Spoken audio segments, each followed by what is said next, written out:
Hello, everyone. Welcome to Meticulous Talks on December 12th. I'm, as always, Cursed Chords. Good to see you, Hithrock, or hear you.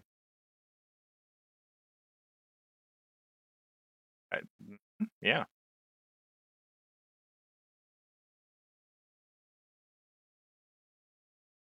Yeah, we are coming at this a little bit late. We had other things going on, though. And, yeah. And it's a December, January, always a slow time for the game, so no problem with being a little bit late to look at the results.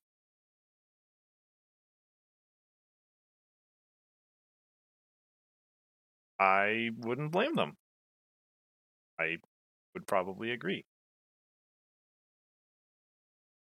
No, actually. So funny story that I'm actually moving at the end of the month.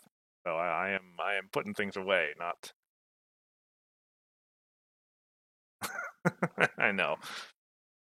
How about you? Right, right.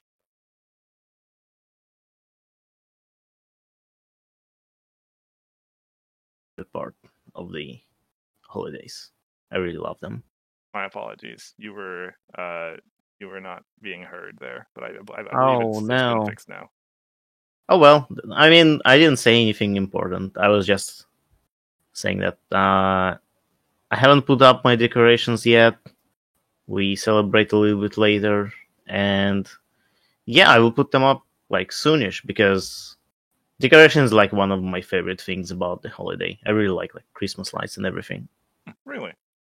Yep. Do you have Trixie ornaments? Uh, Not really. No, I have my plushies. Do those count? Yeah, if you use them as decorations, that's fine.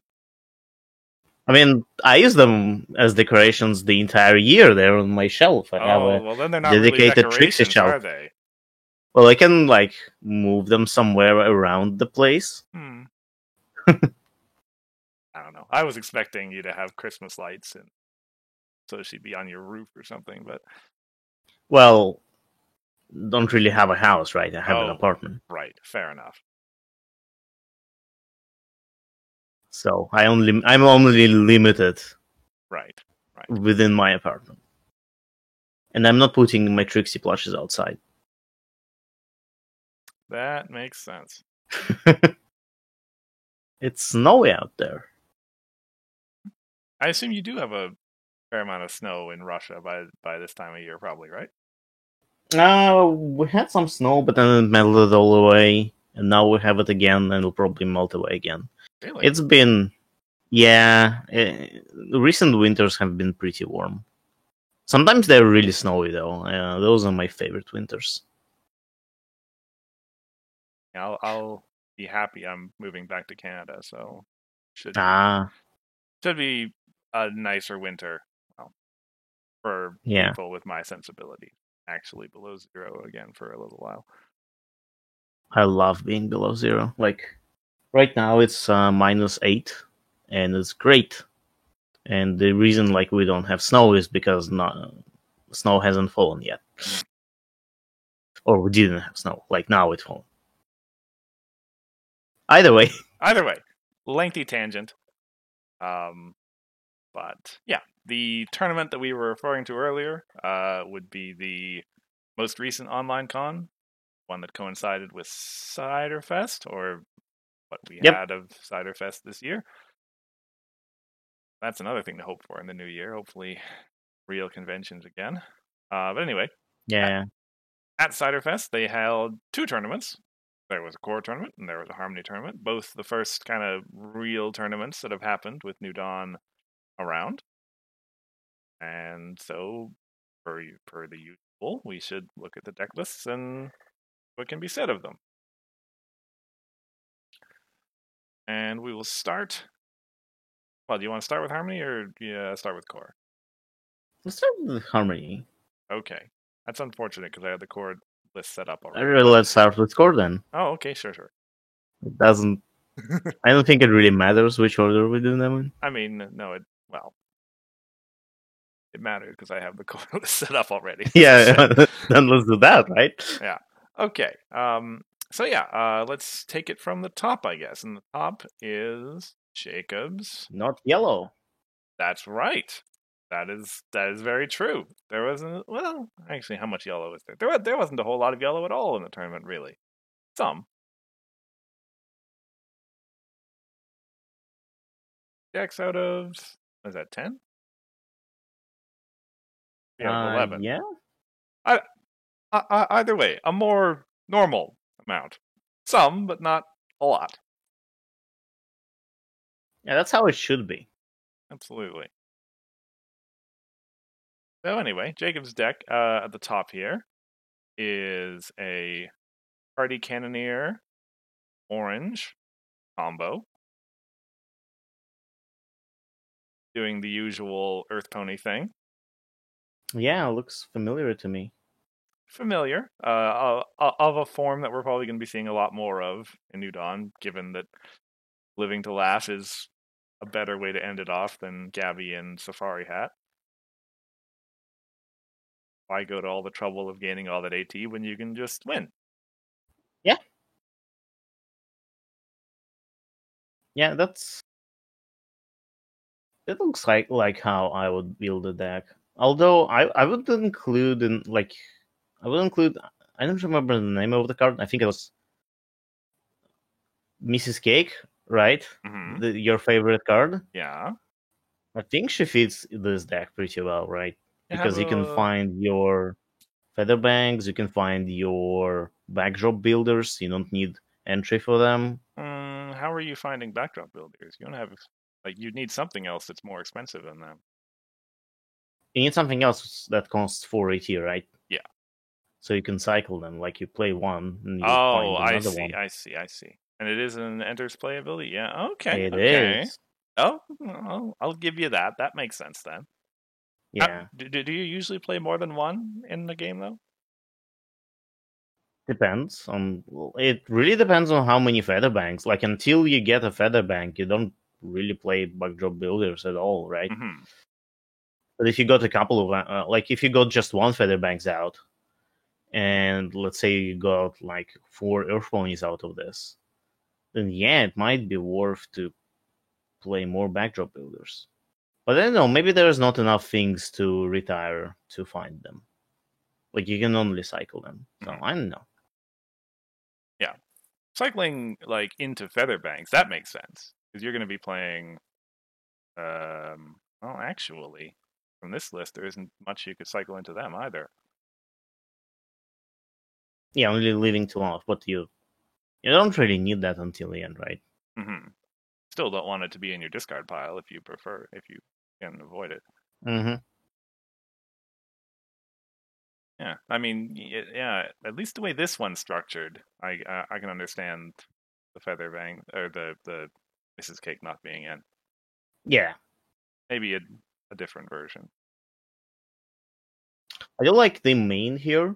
Like, the original list ran Student 6 because it needed more colors. Mm-hmm. But now this deck only needs 2 colors, so that's not really a problem, right? Right. And running Cannoneer makes a lot of sense because it's basically free removal, because you usually discard things at the end of your turn anyway. Sure, there's a chance that you might discard something that you don't want to discard, but there's pinky sense for that. Mm-hmm. And once you've got your Featherbanks in play, you really love discarding cards anyway. Yep. Like, the way, at least when I play this deck, the way it usually went is that I get like 20 cards in my hand, and I'll be discarding all of them at the end of the turn. Well, might as well remove a friend, right? Mm-hmm. Might as well just remove basically any friend if you got that many cards in your hand. Mm-hmm. So yeah, I really like the Cannoneer for this deck. Right. And I think it's the...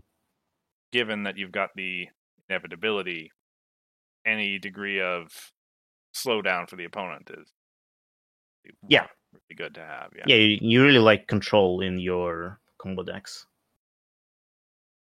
or disruption more generally. Yeah, exactly. And I guess has the problem deck changed at all? We have Prospecting Interruption and Buzzer Keep Away added.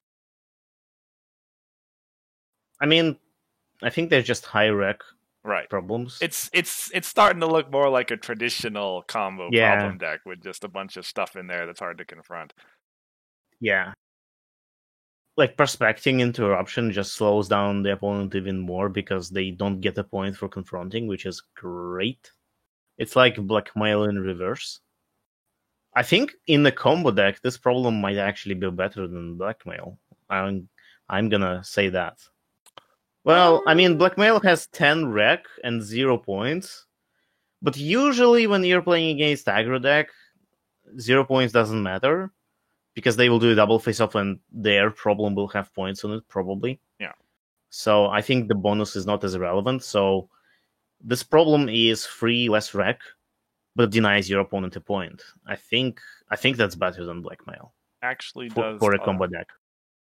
I put it that way. That does make a lot of sense. Yeah, 7 is still super significant. I mean, it's actually one of the lower recs in the deck for this particular problem deck, but still, 7 is significant.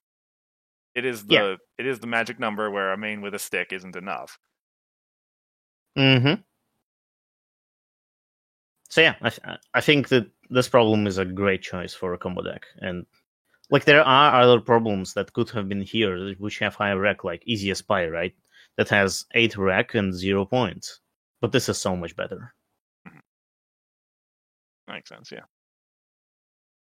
And I mean, he did win the tournament, although this was a Swiss tournament where the top 4 all had 3 and 1, so it's.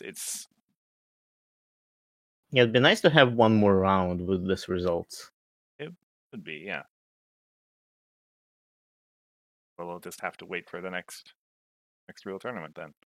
Mm-hmm. So, next list was Bugles. Roll. Hey, Mrs. Cake. Yes, Bugle wasn't about to go into a tournament without running Mrs. Cake, that's for sure. And there's plenty of things to retire. Oh, I see Trixie. See, that's why we should not review Harmony. Harmony doesn't have a single Trixie.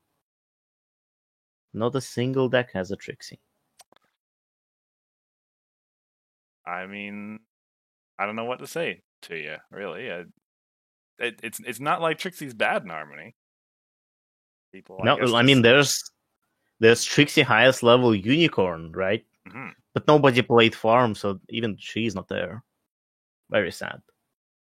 Either way. For Bugle's deck, we have a bit of a mashup of styles, I guess. I see glimmers of old BRB in here, and also of the prevalent purple, white, pink that we had in the last set. And plenty of new stuff too, with Mrs. Cake and Postal Mare, which is quite a combo, honestly, when that going. Mm-hmm. I mean, old pink, purple, white deck ran portals when they weren't banned. Mm-hmm. So it's basically this, but instead of portals, you have Trixie. And other cards are just great Enterplays effect, like Postal Mare, and Mrs. Cake lets you cycle things. Like it's basically another portal, but for things in your deck. Pretty much, yeah.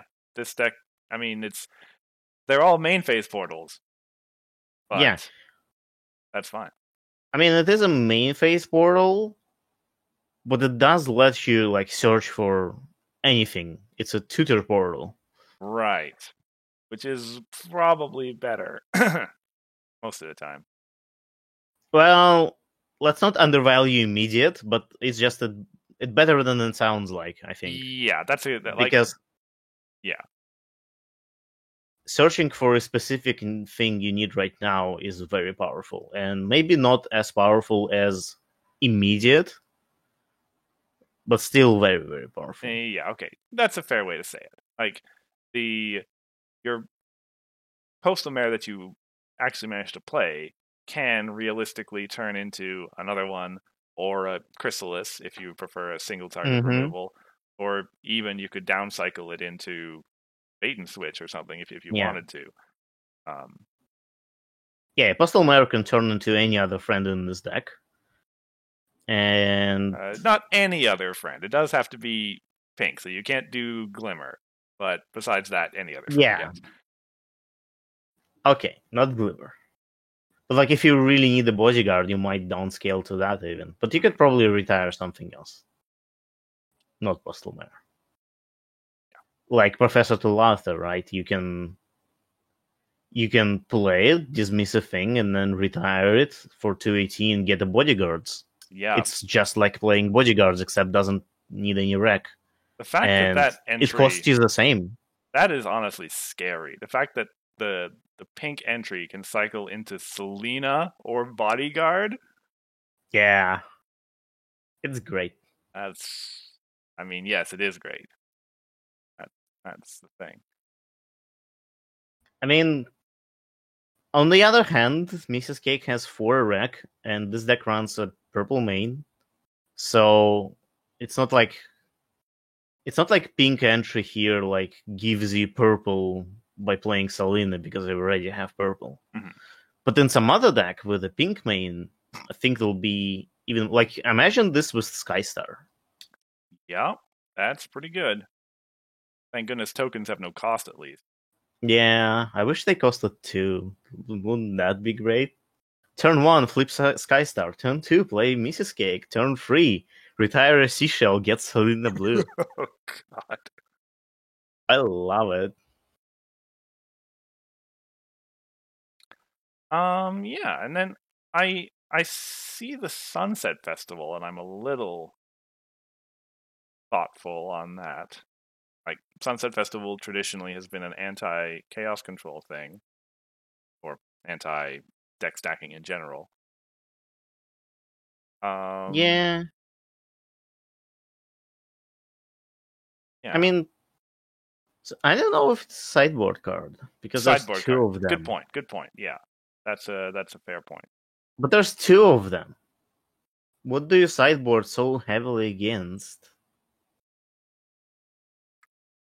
Like, it's not against the combo deck. I think that's why Easy Spy is here, because that one, if the combo deck runs Student 6, that is, like, Easy Spy can ruin the day.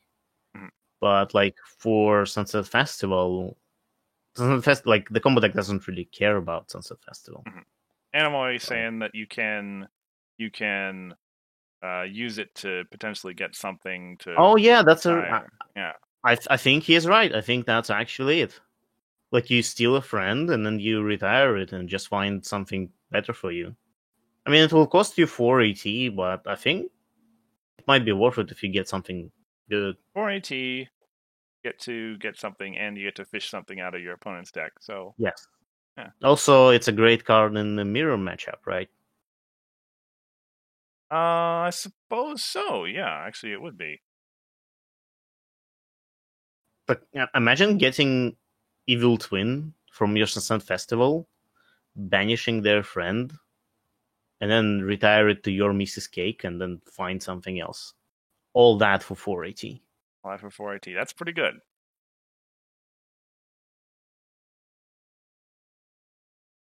So yeah, that sound pretty good. Mm-hmm. But I do think Sunset Festival is probably like sideboarded out against yellow or something, because yellow. Oh yeah, doesn't really have that much stuff. Any deck full of low value targets. Absolutely. Mm-hmm. Also, he put in Buzzer Keep Away as well.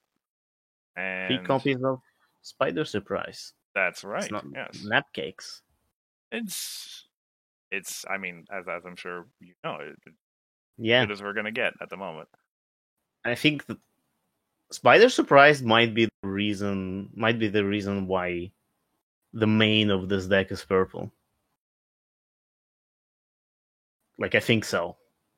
Because look, most of the cards here, well, many of them are purple, I guess, but you could run like a pink main with purple entry.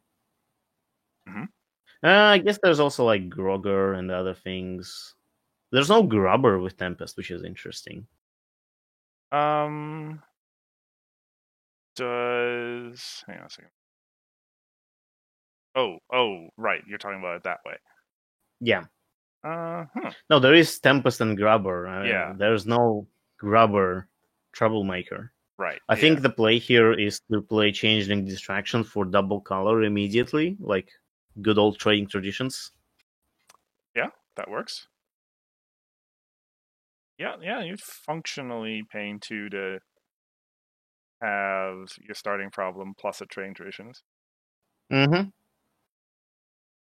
Which is not as powerful as having actual trading traditions, but not quite. Still pretty good. Still pretty good, yeah. Right? Want to do next deck? Sure. So one thing that's pretty nice about these top 4 decks is that there is there is a really good variety in terms of archetypes. We have one combo, one control. Now we have aggro. Yeah, but okay. So I'm a little skeptical. I'll be on the skeptical side here. That could be because people are just experimenting.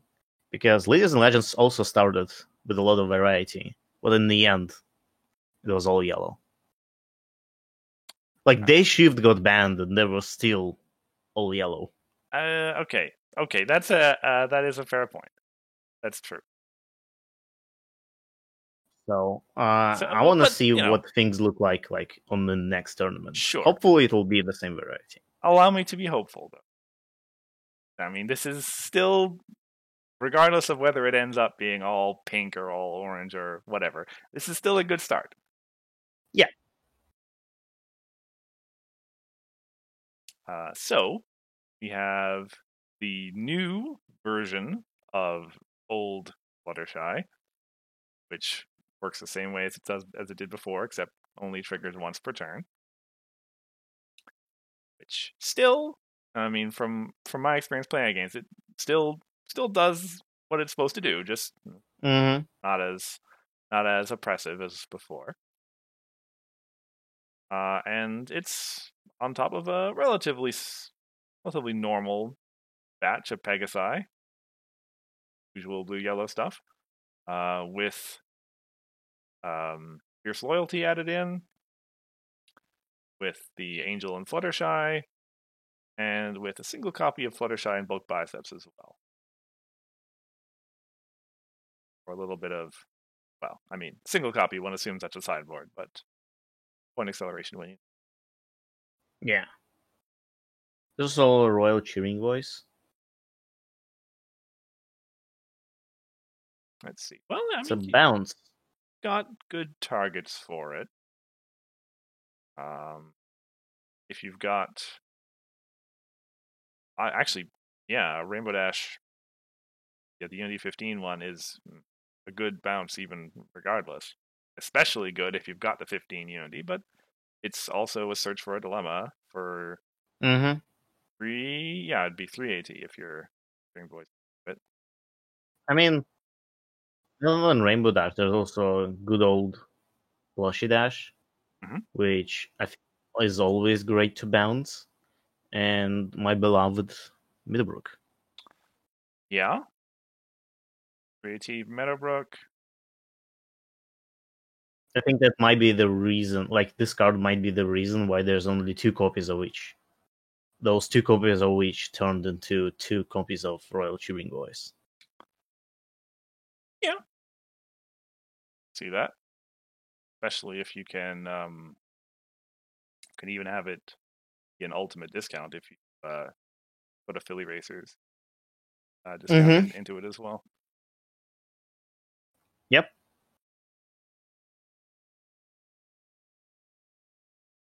Do you have any new problems? Yes, so yes. have the trade problem. Final question and bring out your best.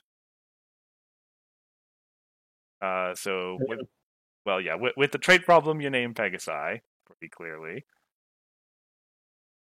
Because you do have a couple of critters in here as well, but you name Pegasi.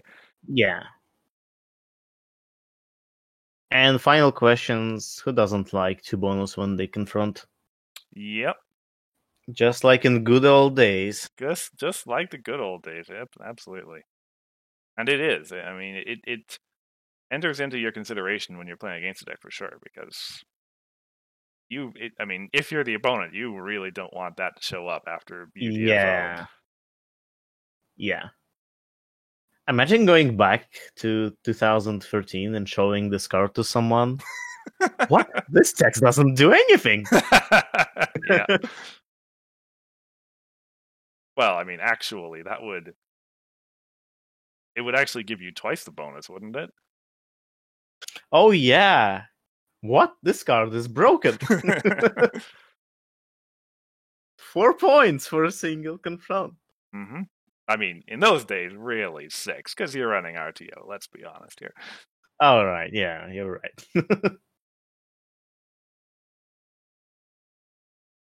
Well, either way. Yep. Looks like a blue-yellow with some slight modifications. But mostly the same core.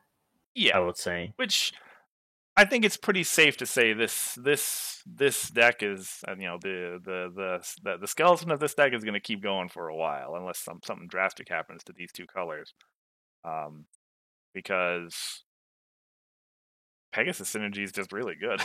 Honestly, Philly Racers and Chillax together are just such amazing cards. Yeah. Told you Crush Cloud would see play. Okay, fair enough. It's true. It's a good card. I mean, honestly, I think Bugle running Changeling, that Changeling Troublemaker before. Okay, yeah. Mud in both of our faces. Yeah, I think our ratings are already wrong. In fact, they were wrong. Like when we were talking about them, true. right? Because Yeah. the tournament was already That's happened. true. Yeah. So it's not like they were right even for a second.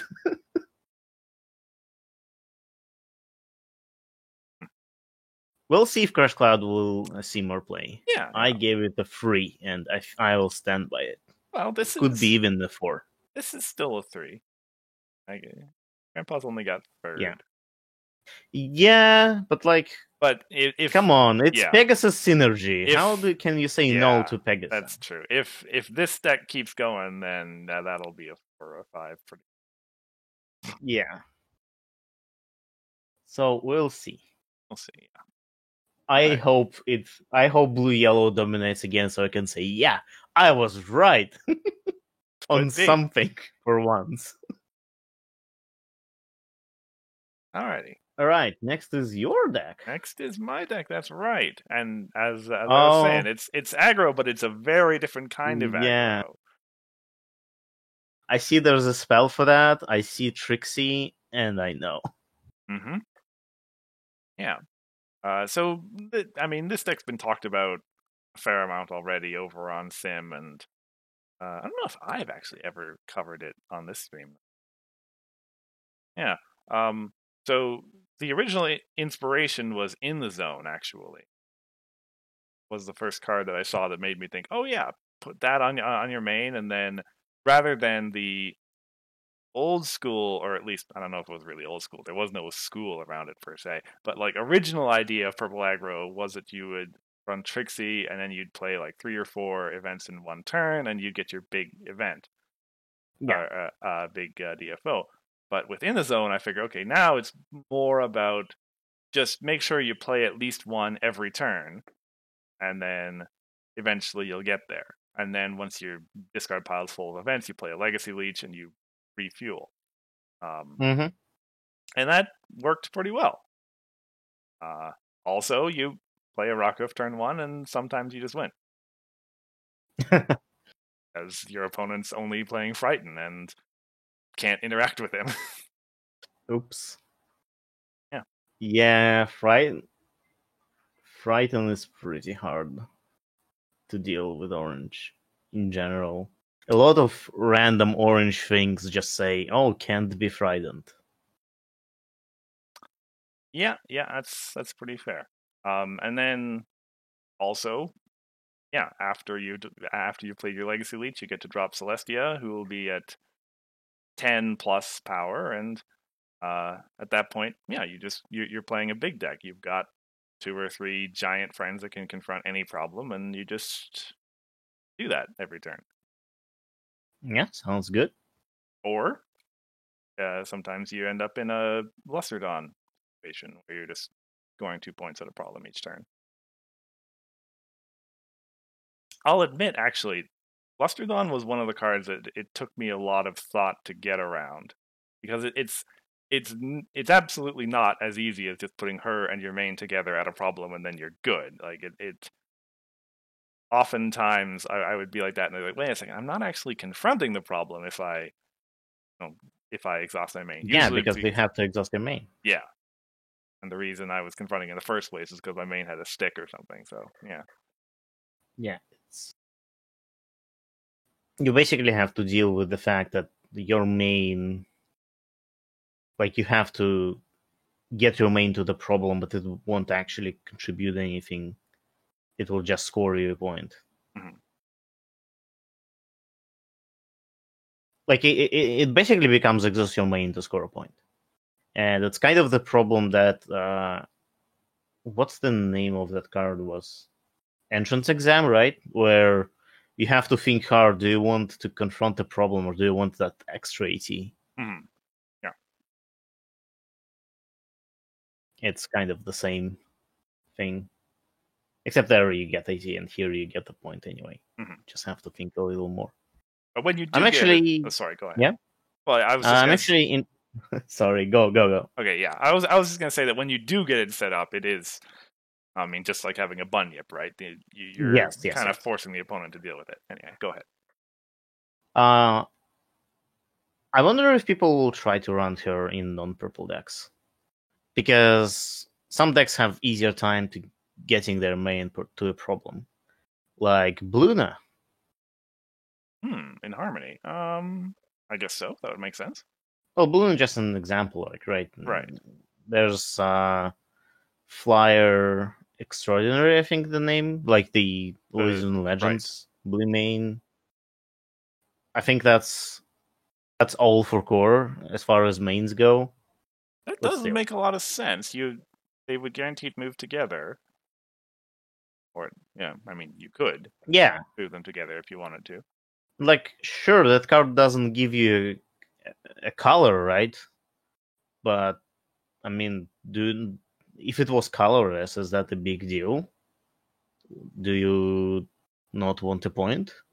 I don't know. I think this card has some value outside of playing purple. Yeah. I have my beliefs. It's an interesting question. If I mean, and I guess it's a question we're not going to be able to properly answer till the set's over. But would Lesser Dawn see as much play if she was colorless? Probably. Well, I mean, yeah.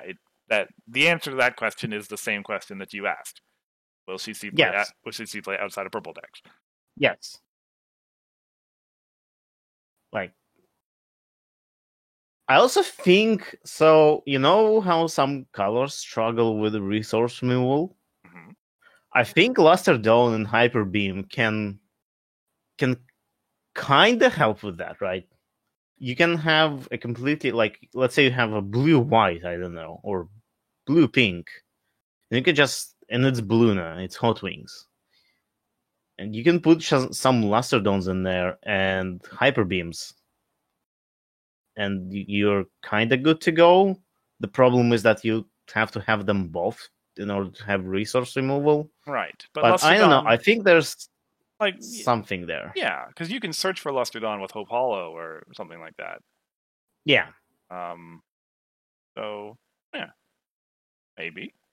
So I don't think it's not that unlikely that something like someone might pull something like that off, like using Luster Dawn as like a splash. Could be, yeah. And I guess it's worth pointing out, as far as this deck goes, that almost all of the events in here are new Dawn events.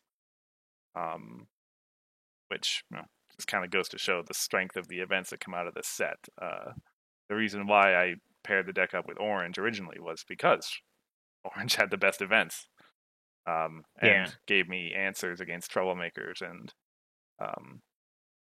Why no same-day delivery? The only synergy is with the main, right? Trixie? Okay, that's a good point. Yes. And in the zone, like you can play same-day delivery for 2 ET every turn. Well, 2 ET is play and draw. Right. So that's an interesting idea. Good point. Yeah.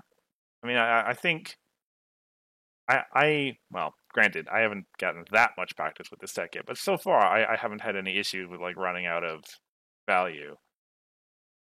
Okay. But yeah, that's a legitimate point. Just like my thinking was that, Trixie Smoke and Mirrors was so good with Starsoul Research.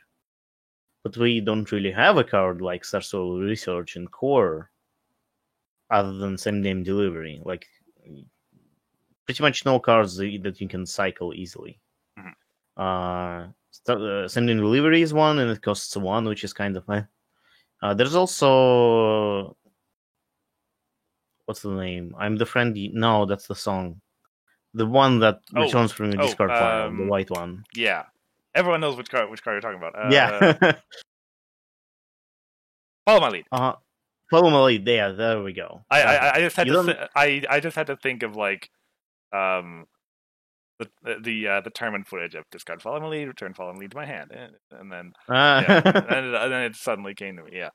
Yeah, I remembered everything except the name. I remember the power, the art, the text, but not the name. Yeah. So follow my lead is also an interesting card, I think, because you can recurse it easily. Mm-hmm. And if you're aggro, you're probably moving a lot too, right? Right. You would have to, like, without a discard outlay, you would have to actually be playing it, which means you'd have to have some white in this deck. Yeah, so the problem is that you need white.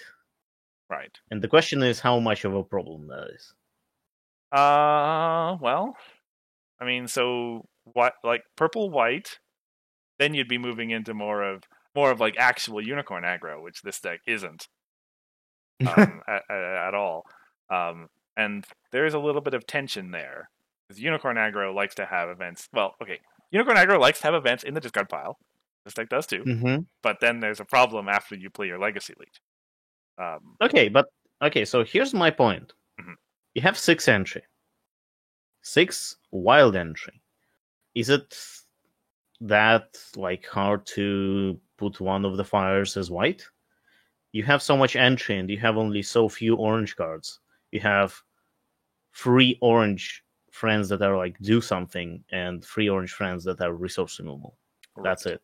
And I guess you have some events. Okay. Yeah. Although I'll be honest, I usually boarded out the new Rokov, unless I thought I was going up against heavy resource removal. Yeah, that's fair. Like, I think it's not that hard to splash into white in this deck, but it might be not worth it. Like, all that for... Yeah, if you're only getting follow my lead out of it, then a little bit less so. But follow my lead, it's so good with Trixie, though. It is true. It's like 8 power immediately. 1 ET and Trixie turns into an 8 power unicorn. I mean, yeah. And you also get your in the zone counters. Well, yeah. I mean, I think you're making a pretty good point, and we'll have to see. Although, as Grandpa has told me after the tournament, this deck should be used sparingly, because you really don't want mimics to suddenly come back into the meta. Oh yeah, Mimics loves this deck so much. What answers do you have to Mimics even? You should put some epic troublemakers here. There's Sudden Closure, which, I mean, it costs 5, but at least it gets rid of the Mimics. Yeah, I don't count events as answers. Oh, you don't count events. Well, then it's just giant friends. You have to hope either your Rocket or your Celestia's online and try to win a face-off. Yeah, you could put a Grogger here. Rogar would make some sense. In a world of control, there'd probably be a few of them in here. Yeah. Yeah, but either way, Right. Oh, interesting deck. we do have two Huh? lacking lesson plans as well, so that's something. That's I guess that's something, but It's not enough. No.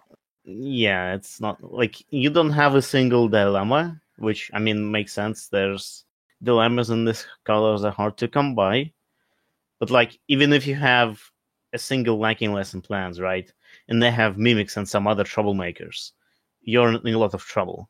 Even though like you can confront one problem per turn, sure, but that's it. That's your entire deck is shut down. Pretty much. Pretty much. So yeah, Yeah. in a world, and I think it was reasonable to expect not a world full of control for this tournament, but yeah, Yeah. fair to say. So yeah, those were the top four core decks. Each of those had a 3-1 record. And then under that there were 5 people with 2-2 records. But we will just hold it off for there. Meanwhile, over in Harmony, start with Smithers, who was 4-0. I believe he's here. Chat. Hey, Smithers. Yes, he is. Playing Bluna. Playing blue as always. Mm-hmm. The blue. Oh, is it just blue? It's just blue. Okay. It's just blue. I'm gonna say blue orange at first, but no. Okay. There's a lot of new cards in here. Well, there's some.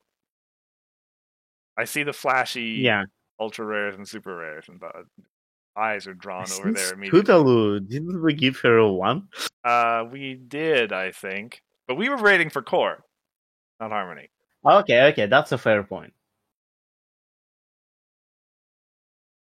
Well, I was rating for how much Trixie does the card have.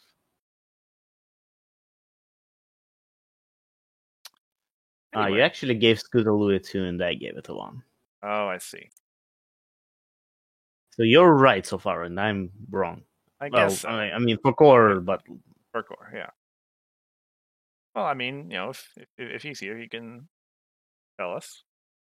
I mean, I guess for Bluna, Scootaloo makes a fair amount of sense. Still, if you're trying to confront no problem, she's 2 AT, move your main, 4 power. That's 7 power, actually. 2 AT, 7 power. Pretty good. Wait, what's the synergy there?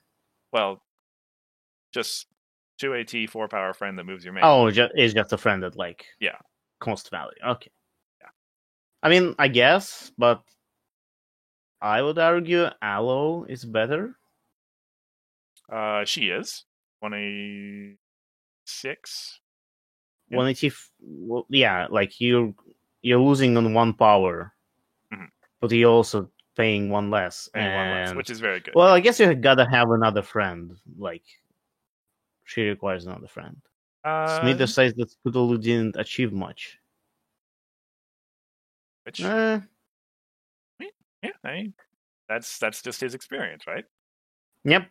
As you said, people were experimenting in the tournament, and we'll see. I want to know how was Grogger's Lair. That's the card I'm interested. That is a good point. Yeah, I wasn't here I wasn't present for the Harmony tournament, so I can't say exactly how everything went. But yeah, Grogger's Lair and actually stuck together. I'm a little bit interested. Well, it will, because I actually expected to see Grogger's Lair outside of Frightened decks because I think that card has enough value of its own. Should be, yeah. It's like what's the name? Study Session, I think. Study the one that exhausts everything. Yeah. Yeah, very similar. It's very similar to that. Yeah. Otherwise, I'm happy to see Daring Do. That was I mean, She's the one. well, again, right? The fact that it's here means Yeah. nothing. It's only if it actually did anything good for him. For all I know, Yeah. it was just a sideboard card that maybe Yeah, never saw never play saw for the entire play. tournament. Yeah. I don't think it was a sideboard card. Anything? Oh, yeah. Relatively well. I'm looking at the problem deck and I see Final Question and Tarnished Reputation, which makes sense. Yeah. I mean, it's just like with blue yellow, right? The core of the deck is kind of the same. It's just a couple of cards that are good from New Dawn, right? Which we have is Fierce Loyalty. Yeah. Yeah, which is pretty much what happens in Harmony, generally speaking. Yeah. Like you have your staples and you have your things that change. Mm-hmm. Although for a Harmony deck, there's a lot of new stuff here. True. 1, 2, 3, 5, 6 new, no, 7. Yeah, which the Unity cards will do that, given that suddenly if you want to include Fierce Loyalty in your deck, you not only have to put it in, you also have to make sure that you can consistently get to that Unity 15 threshold. Mm-hmm.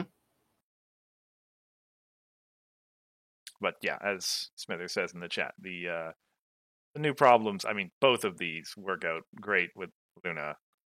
Yeah. Starting problem especially is, and it saves you 2 AT. It also lets you flip turn 1 almost. Yeah, that's great.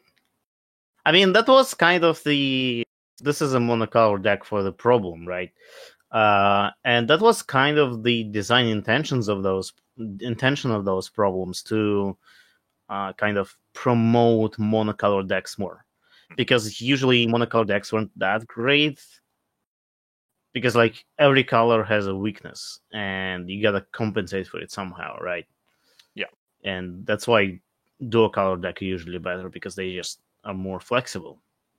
They're less it's again the question of like consistency versus versatility, right? But the problems were designed like in mind that we should like push a little monocolor decks. And actually, I think they do a good job. When you put it that way, it makes me wonder if we're going to see monocolor decks more often in Harmony, because in Harmony you don't have to worry as much about your color's weakness because you've got all the best highlights of that color to choose from, right? Yeah, like you have Seabreeze's Flower for resource removal, right? And it's colorless. Well, I guess in core you also have Winterzilla, but Winterzilla is not as good as Seabreeze's Flower. It's not. For control, you have some frightened things. You have like Grogor's Lair, which is great. It's attacks. Grogor's Lair is basically attacks. It's like Spoony, but on everything. So yeah. Huh. I mean, it's true. Well, not quite, but it is similar. Spoons, but on all friends. Whereas Spoons applies to events and resources. I mean, okay, if they choose to frighten the friend, then it's double Spoons then, because they have to pay 2 to frighten. Well, unless it's Rookhoof. Unless it's like a pink deck that plays it only for the entry and then frighten and then cycle it with Mrs. Cake anyway. Oh yeah, you're right. Oh my god, Grogor's Lair is trash.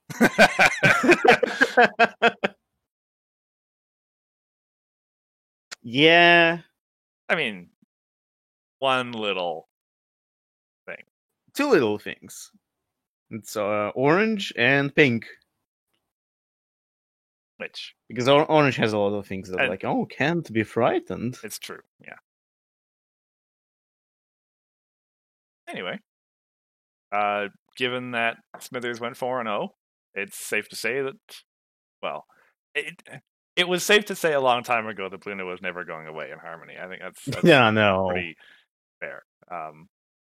I mean, I can't imagine what should happen for Luna to fully go away from Harmony. And she gets probably that's pretty much the only way I can see it. Yeah. Unless I mean, it's not possible for some like there won't be a card that will be better than Luna. I'm gonna put that out there. I don't think there ever will be a card that's better than Luna. Yeah. Oh, a world where she doesn't see play is a world where control is so oppressive that something's getting banned from the other side. Probably. I'm also wondering how Faster Flyer did. I'm super skeptical about that card. It's true. It is a sideboard. It looks like a sideboard card, As a right? single, yeah. Yeah, I'd be interested to know if you're still there, Smithers, what the thought was including that one. Like I think for Harmony that card is a 1, but then I'm wrong, I guess. Anyway, I guess we can move on to the next deck in the meantime. we can. Which is Bugle. Oh, I do love some purple pink.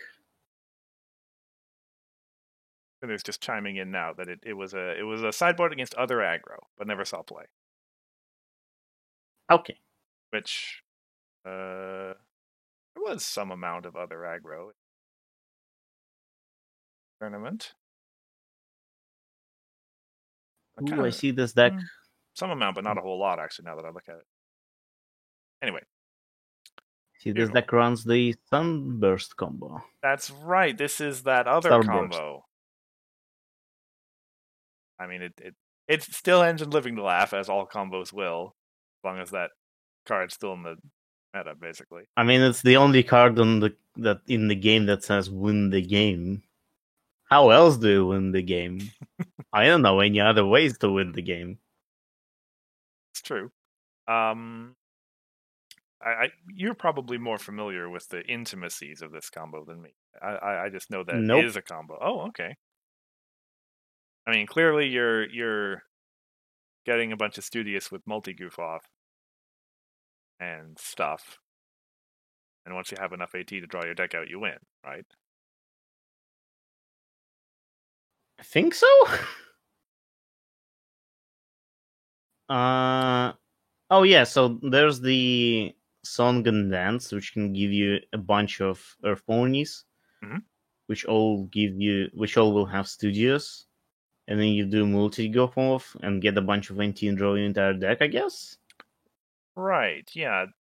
It might go as like a kind of a bootstrap combo, as it were, where your first multi-goof off draws you a bunch of cards, and then Spontaneous Song and Dance gives you a bunch of Earth Pony tokens, and the second multi-goof off gives you a bajillion AT and draw, and then you just win. Yeah. Yeah, makes sense to me. Yeah, and also, sorry, go ahead. Go ahead. Well, go ahead. No, I was just gonna say in the meantime, you have enough in here to play control. Oh, okay. GP is here to educate us. A Spontaneous Song and Dance first after you flip Tempest. Sure. I guess that makes sense. That'll give you it'll give you some number of Earth Pony tokens the first time around, yeah. And Sunburst, and then your face-off will give you something like probably 8 or 9 or 10 AT or something in that area. Well, the thing is, you need like 12 AT to get 10 AT here, right? Right, but it loops in, yeah. Like, but you need another. But you need another multi-goof off. Right, well, I guess you spend those AT to draw cards and hope you find a gyro or another multi-goof off, right? Yeah. Pretty much like what I like what we had said before. Once you do it the first time, the second time is much better. And multi-goof off draws for each character involved. That's right. Yeah, that too. I completely missed that part. So you draw a bunch of cards and you probably get another multi-goof off, right? Or a gyro, and then you just okay. Nice. I love this. It's actually pretty good. Yeah. And then given that that's a relatively compact. It's 4 cards. But compact enough that you can devote the rest of the deck to doing control stuff. or Yeah. control-ish enough stuff. And this being Harmony, you get to run the control problem deck, which hasn't changed, even with Well, New doesn't Dawn. have blackmail in it. Actually, that's a good point. What did you? I mean, I guess different. Oh yeah, Entrance Well, Exam doesn't usually show up in the combo problem deck, right? it depends on the main. Like, it didn't before because you were running Vinyl 100% of the time, and Right. that card has anti-synergy with this problem. But now that's not the case. Now this problem actually does something. So see, like, all of the problems here, except halfway across Equestria, are giving you some sort of value, because an Earthfall New token is 1 AT later on, right? Drawing a card is also kind of 1 AT. Entrance Exam is 1 AT, and on the case gives you 2 AT. So, like, Well, it's all resource focused. Who has ever actually started a face-off into an on the case? Like, that almost never happens. Yeah. I mean, it's kind of a self-fulfilling prophecy because the card is almost always run in decks that make it impossible for the opponent to do a DFO anyway. I mean, against the combo deck, it's super just do it. But yeah, on the case gives like a outside of combo decks, on the case gives a really good protection to troublemakers because people don't want to fight them there for some reason. I wouldn't know why. What's so bad about giving me 2ET? Either way, cool deck. I love some combo. Always. I like that we have combo in both formats. That's what I'm playing from now on. Goodbye control. That's gonna be the case as long as Living to Laugh is in the format, probably. I hope she doesn't get bad.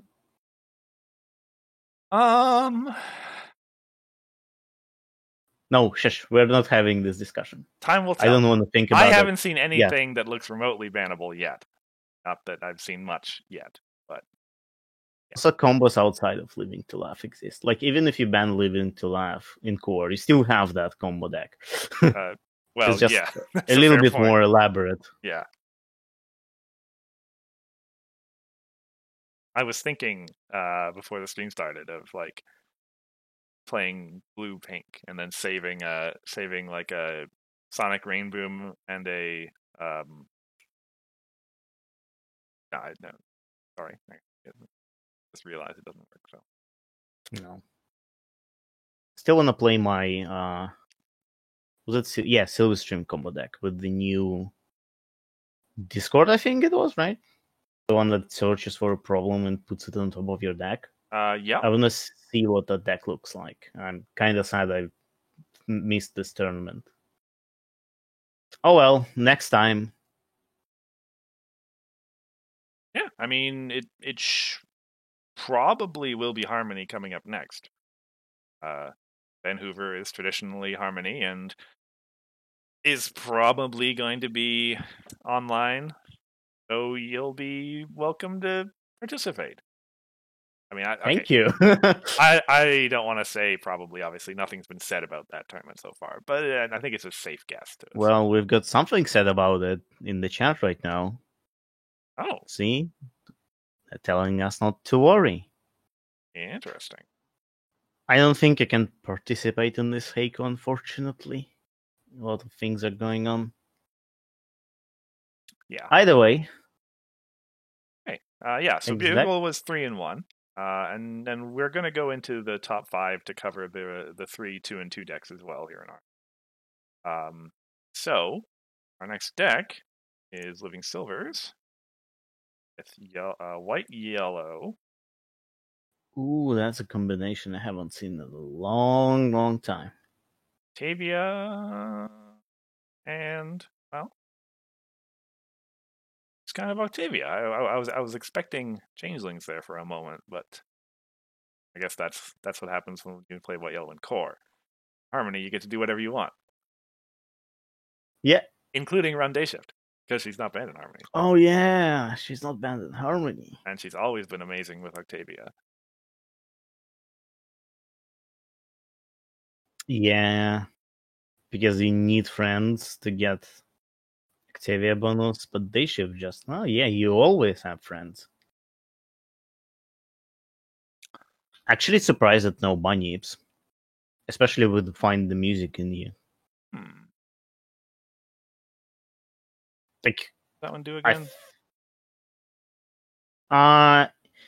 Oh. It reduces confront requirements, I think, of a Right. problem. Right, Yeah. but it's and then the you can bring your reanimation friend. that you care about with Bunyip. Yes. And like I think like Bunyip just makes sense with Octavia, right? Right. The 4 rec isn't a problem because you boost something up to 4 rec if you don't have it. Yeah. And it is 1 cost and a really valuable 1 cost friend. And yeah. Like look at all the other 1 cost stuff. I mean, he's running RTO and Rarity Breezy as his boosts. And well, I mean, I guess there's Swaying the Sea Ponies for that awesome Premier block RTO value. But can there be enough point acceleration? In Harmony, I guess there can one be. can say probably not.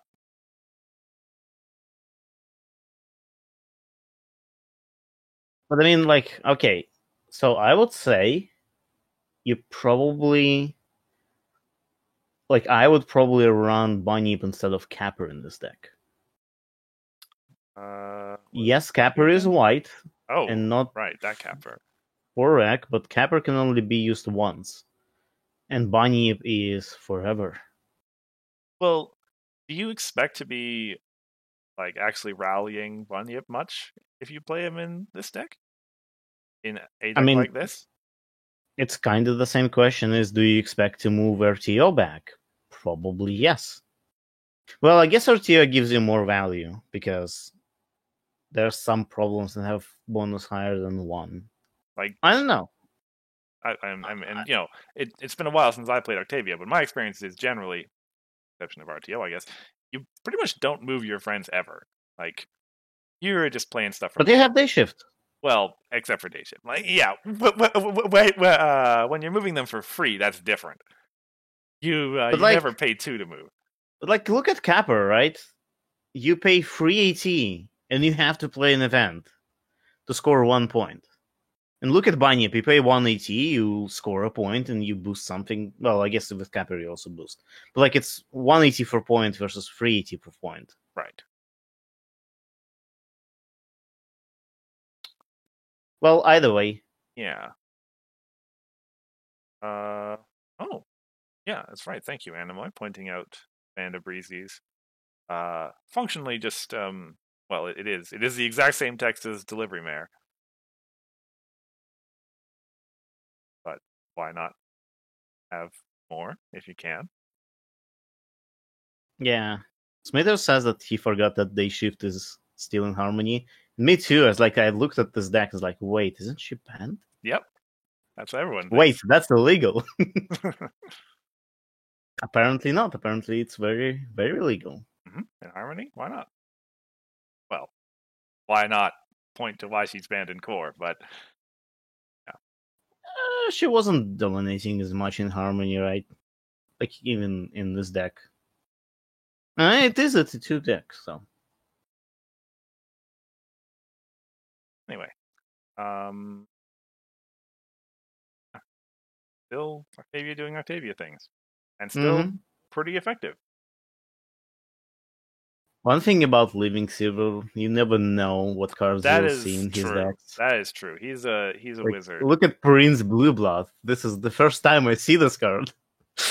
Exhaust this card and pay 1 to move a Troublemaker to this card's problem. Wow.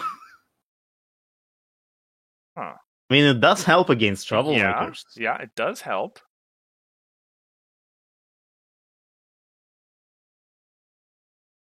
But I wouldn't expect to see it because I don't know if I even saw this card. Well, probably I saw this card before, right? I've been looking at all the cards at some point, but if someone asked me, what does Prince Blueblood from Absolute Discord does? I was like, who? Yeah, there's a blue blood in Absolute Discord. Are you? Yeah. Yeah. So the fact that it's a unicorn doesn't really matter. You don't have enough unicorns to. No, I think this card is here just for the effect. Well, yeah. I'm just thinking. Well, Probably a sideboard, right? because it's harmony. You can run damsel in distress if you wanted to. I mean, the fact that it's a friend makes it better for Octavia. Yes. Well, it also makes it better against mimics. Yes, that's true. And also you can like get it back with surprise summoning and other things. Right. So yeah, I do think it's a sideboard card though. Like, if you know your opponent is not running Troublemakers, you definitely take this card away, right? There are 3 copies of it in there, though. You're right. Well, that's a free copy of card sideboard. Like when Troublemakers hate you, you want to hate them back as much as they hate you. Could be, I guess. I don't know. Octavia is an on-play trigger, right? No, when enters play a problem. No, Oof. it's enters play, yes. Oof, yeah, friends are That's always why there. all of the Great. tokens buff each other. Yeah. It's great. Oy. Like, friends are always there. It's, what? How much? 9 power, I think? Yeah? Yeah, it's 9 power. For 2 ET. It's pretty good. Okay, Octavia can get some ridiculous numbers going. What's the card from last set? The retire thing, get a bunch of critters event? Creepy crawlies or something? Creepy crawlies, yeah. Yeah, that seems because it's equal to the card's power or printed power. Isn't it? Yes, I think it's just power. Power, yeah. So that is good, pretty good with Octavia, actually. Well, could be. Another card that would be interesting here is Critter Choir, because that card is also kind of ridiculous with Octavia. Everything gets +2, and you also get free friends. But it costs 418. This deck doesn't really go for high cost friends, from what I see. Yes. So maybe that's why it wasn't included here. I mean, it's off theme, but it's real good, and it's right. It's the right colors. I mean, it can't be brought back with surprise summoning, unlike every other card in this deck except Meadowbrook and Urtia. Fair point, yeah. I think Furball would also be amazing here. Usually is, yeah.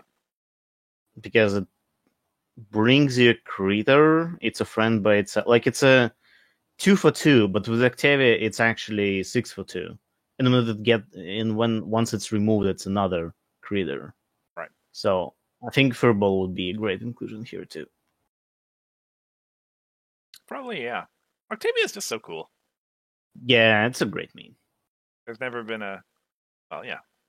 The EO starting deck mains are really cool. Like both Muffin Mares and Octavia are like, they're all really unique, and good enough in their own ways.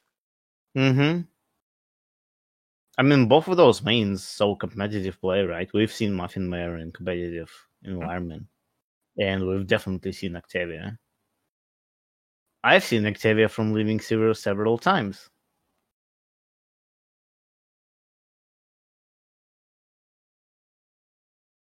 Alrighty. Right? Next deck. Joking Luna's deck, I think, right? Yes. That's a main you don't see very often. It's true. He's been working on this for a while, I think, this Alicorn deck. But isn't Nightmare Moon banned? For Nightmare Moon. But yeah, and it's come a long way, if I recall correctly. Tuning it and tweaking it, now 2-2, a respectable finish in a Harmony event. Got a bit of a boost. The most recent set in, let's see, I see the Unity 15 Twilight. And School of Friendship, which I guess makes sense. Be naming. Well, you could name either purple or yellow if you wanted. Yes. Yeah. Oh, actually, that's it. And then new problem in Bring Out Your Best, which is okay. New name Alicorn. Not Of what course. you'd expect. Well, we had our discussion about that when we reviewed the card. Yeah. Good number of older Alicorns in here as well.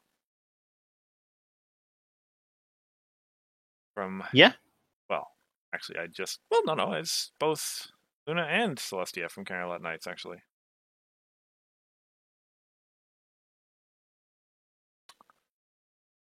It's kind of also ridiculous how much power you can get here. Like, School of Friendship is +1 to all alicorns. The problem is another +1, so that's +2. Then the main also gives you +1, right? Or +2. Does it give +1 or +2? +1. Okay, that's another. So that's +3. And then you have your Twilight Endless Friendship, and that's +2, which results in your entire deck having +5, except Flash Sentry. Yeah. Twilight Sparkle and Tempest Shadow is also a local +1. Oh, yeah. So potentially +6. Probably on average you'll have like around +3 or something, right? Because you'll not always have the problem and so on. Right. But yeah. still, +3 to like Yeah, baseline If is you really good. just look at the deck and add 3 to every power total, then yeah, you're in a good spot.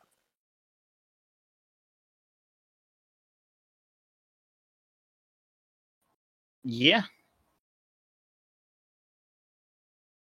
The card I would love to see here is the Meticulous 2 Fluttershy Twilight, which is also a purple-yellow alicorn. Mm-hmm. Costs 2 and gives you Meticulous. I guess it gives you critters, which you don't really need. But I think Meticulous 2 is like enough value of its own, to be honest. Like, it's such a powerful effect. Probably, yeah. Well, let me think. You will care about your face-off flips. Well, there are bad flips that you want to avoid in this deck for sure. Cover to cover, and even a few of your lower Twilights. And this deck cares about face-offs. It's not going to be super overwhelming time. But I mean, it's just not just about face-offs, it's just digging your deck. Well, yeah, exactly. Actually, wait a second. How do you play Luna, the Equestria Luna? Troublemaker? Oh, Troublemaker. I guess so. That's search. Yeah, that is search. Okay. Oh yeah, that works. I Yeah, guess. search, reveal, and put in play. It's pretty good. That's why nobody ever fights it. That's why nobody ever fights it. Yeah, absolutely. Like, that Troublemaker is ridiculous value. You never ever want to fight it if you can help it. Fair point. Yeah. And there's also Singing Barrel, so could also use that. I guess so. I mean, you'd need. Well, okay. I was gonna say you would need 2 singing barrels, but 1 singing barrel equals infinity singing barrels. So Yeah, that's a fair point. Yeah. Singing Barrel is like great or something.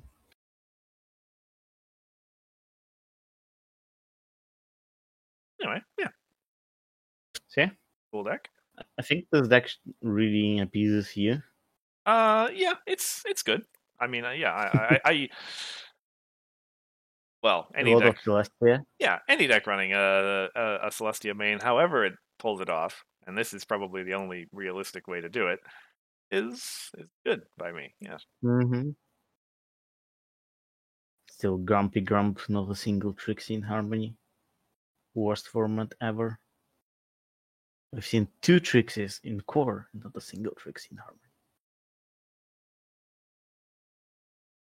All right. But yeah, I like me some Alicorn Aggro. Yeah. Rounding us off, have Diamond Song with Chrysalis, Purple Orange. This is the only one of the new mains we're going to look at all day, actually. There was one Chrysalis in core, which, Joaquin Luna messed with it. And oh wait, no, there was Utopia ran Cozy Glow as well in the core tournament. I remember facing off against that. Yeah. Then there was a little bit of Chrysalis in Harmony outside of this one. No love for Tirac. Anyway, funny. Tirac was the one that we thought would be the most viable, right? Out of all of them.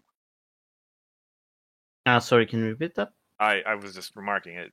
Tirac was of the three new mains. Tirac was the one. Well, okay, that's not strictly speaking true. Of the new mains, Discord was the one we all knew was going to be the most. Okay, viable. yeah, that's fair. And then Tirac of the base ones, I thought so. I rated them both at 3, so they're kind of equal to me. Yeah, I guess so. Anyway, so this deck, Chrysalis, and I'm already seeing some annoying stuff in here. Uneven ground and stack of suitcases and spoons. Ugh. Yep.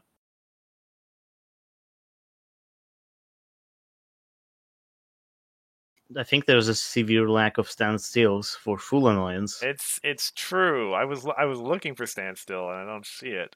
Like there's Fashion Upgrade, which kind of looks like standstill. Like it's also a 0-cost event where Rambo Dash is in the dress, but it's not the same. Not quite. I mean, here's a wink that's close to a Trixie for you. I mean, yeah, sure. Harmony has some cards that have Trixie on them, but not a single Trixie. Mm-hmm. There's there's also Belly Flop in some decks. But yeah, interesting splash of colors here. Like it's a 3-color deck. Mm-hmm. I guess they really wanted Midnight for the taxes on move, which are like Midnight is great. Right. You could make an argument in favor of calling this a 4-color deck. I mean, well, Uneven Ground's the only blue. Yeah. Oh yeah, Uneven Ground. I kinda ignored that card. Well, yeah, I can understand why. I don't like it so much that like my brain automatically filters it out. Yeah, I can definitely see this deck reaching a position where it just would be, it would just be awful to push through. Especially with Chrysalis up there too. Yeah. Like imagine Blackmail being up and you can't play a single card. That's so annoying.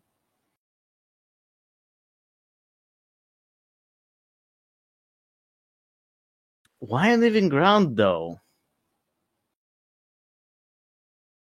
Oh. Like, that's an interesting card to splash. Oh, I know why Uneven Ground. So they can't bank AT to get around the taxes. Well, yeah, that would work. Yeah, I think that's the reason this card is here. Oh, that's pretty cool. I like it. Because I was kind of confused, like, why would you want Uneven Ground in this deck? Like, are AT accumulating decks a problem? But no, the problem is that people get around taxes by accumulating AT. Yeah. Okay. I mean, that's a very fair inclusion, I think. Mm-hmm. Yeah, the synergy between Chrysalis and Stack is pretty good, actually. The upfront tax and the progressive tax. Yeah. Because Chrysalis is 3 cards, right? You play 3 cards and she goes back over? Yes. Right. So with Stack in play, you'll have to pay an extra 3 AT plus whatever the bonus, whatever the penalty was on the first card you played. So probably somewhere in the realm of 4 to 5 extra AT to flip her over. Yeah. And that's never Oof. mind spoons and potential mimics and Wink. yeah, that sounds awful. That's great. I love it.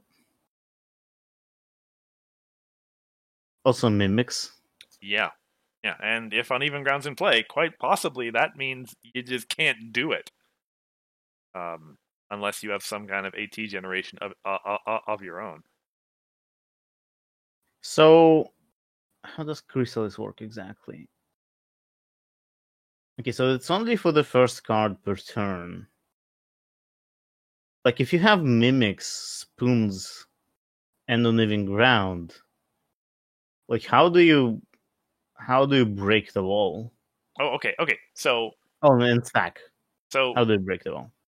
okay.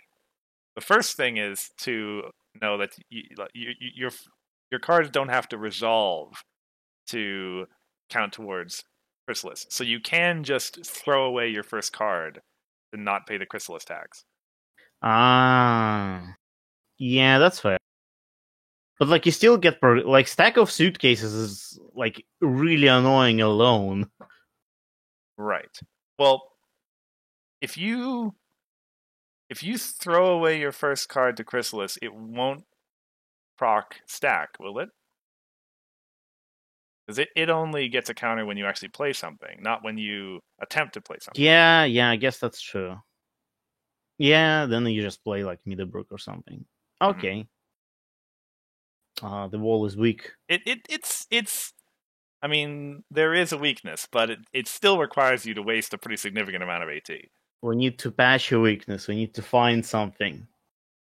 We need to build an unbreakable wall. Oh, yeah. But I really like Uneven Ground. I think Yeah. Uneven Ground is really smart. Like, I didn't get it at first, but that's because I wasn't big brain enough. And I was like, oh yeah, that's why it's here. Pretty good. So this is actually an interesting question. Suppose that my turn starts. The opponent is playing Chrysalis. Mm-hmm. They play a Wink, and whether it's +1 or +2, I try to play a card and throw it away to Chrysalis's cancel. Does Wink still apply to the next card I try to play? No, because I think you already paid the cost. Like, in order to play a card, you have to pay a cost, right? Mm-hmm. And it says when next time you pay +1, right? And you already did that. Right. Even though I didn't actually play the card when I paid the cost. No. Like, it says that you must pay +1 to play the card, the next card, right? Mm-hmm. But it doesn't. The text doesn't care whether the card was actually played or not. It just says that you must pay +1 Okay. the next time you pay. Okay.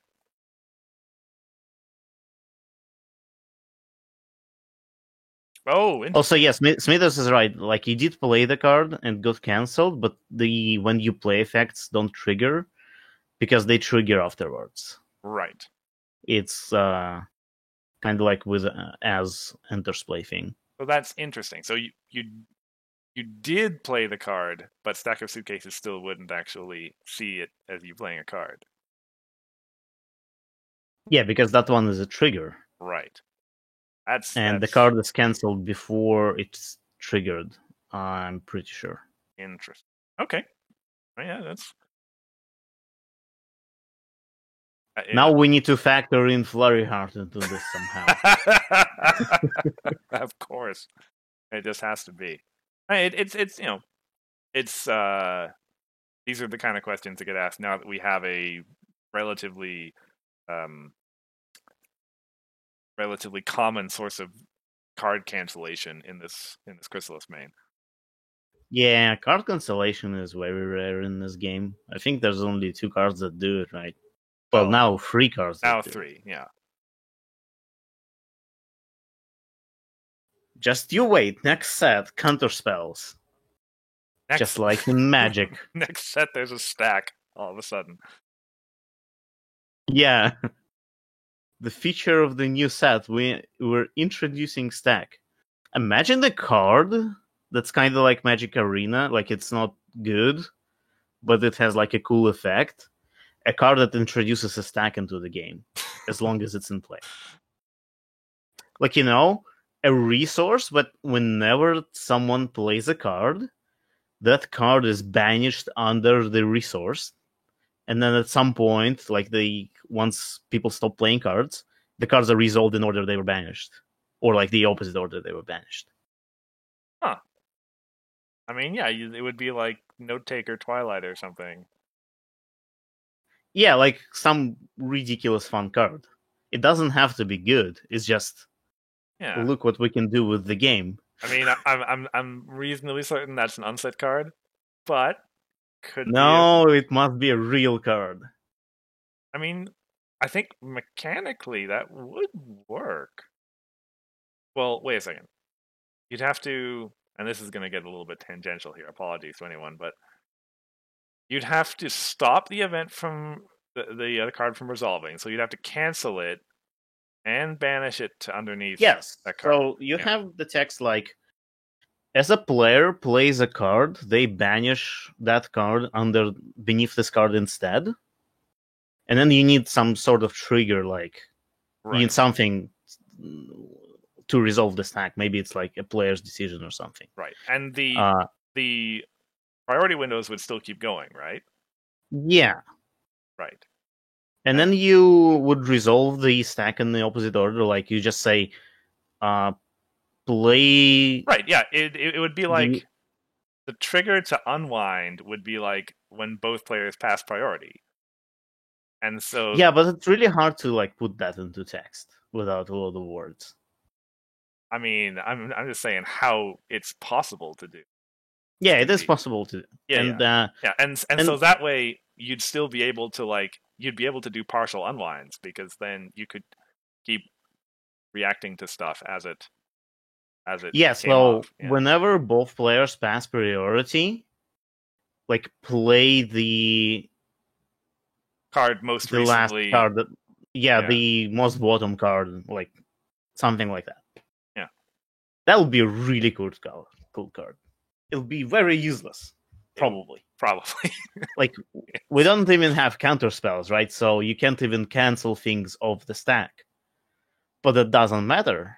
Well, I guess you can if you remove the resource, and all of those cards are banished permanently now. Just nuke everything. But like this sounds interesting in a theoretical sense. We need a chaos rule that just the game has stack now. Play as you will. Because like the stack, even though without even counter spells, stack still changes some things, right? Because you can. The Magic has this entire thing that when someone like points a removal at your card, you can like retire that card before they remove it, so you like get some value out of it, right? Stuff like that. I mean, the fact that there's no targeting in this game would be kind of interesting. Yeah, but it'll be fun. Like, I belly flop your friend. No, I belly flop your friend. I mean, while we're talking about weird rules possibility, I had I was having some thoughts a while ago of like, do you read the comics much? No, not at all. Okay. Well, anyway. Okay. Could there be any possible design space around a mechanic, and probably this would be like a mini set kind of thing, of inverting cost and effect structures? So instead of retire a friend to dismiss a friend, the card says dismiss a friend to retire a friend. Now, obviously, that is awful, and that's horribly broken. Yeah. But like, it's flavorful around like again, if you don't read the comics, there's an arc around the mirror world, and so that's the idea. Like we're flipping everything around. Now, I haven't been able to come up with any cards that do that aren't horribly broken yet. I mean, it could be an event that does this just for like one turn. some very like it will be kind of Chaos Capital of the World thing, right? Yeah, exactly.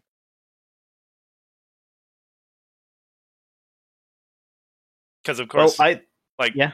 like the problem that always comes up with it is that now you've got a bunch of cards where you can you can replace what used to be the cost. Yeah. Yeah. But you can actually, I think you can do that pretty easily mechanically, right?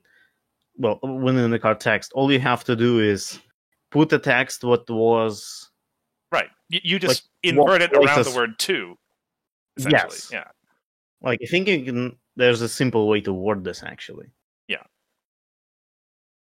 But that is an unset card for sure. That is an unset card Like for sure. my card could potentially be a real card. You know what? I should win a tournament and create a card. I mean, sure. Let's have a stack in the game. I don't even play Magic. Usually it's people who play Magic say like, oh, we should have a stack. All right. Oh, sorry, I got a door call. One sec. Sure. I was about to say that I think that we've had enough tangents for today anyway, so that's when Hiththought gets back, we'll end the stream.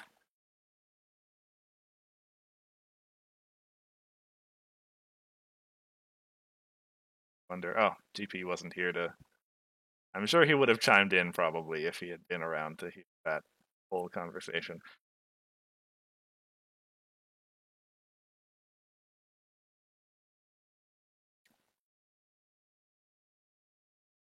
Anyway. So sorry about that. I'm back. No worries. I was just about to say before you left, I think this was a sufficient tangent before before we signed off. An interesting discussion, though. Yeah.